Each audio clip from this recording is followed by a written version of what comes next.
Today we will be making an airplane in Melon Playground. Get a gyroscope and put it on top, and then attach it with the unbreakable rope.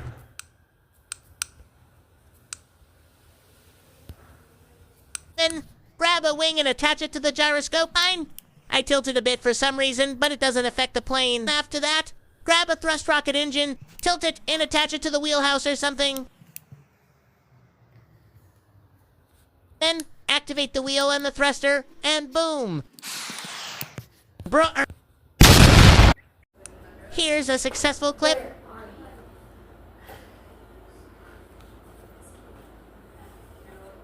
Make sure to double tap and follow the wheel.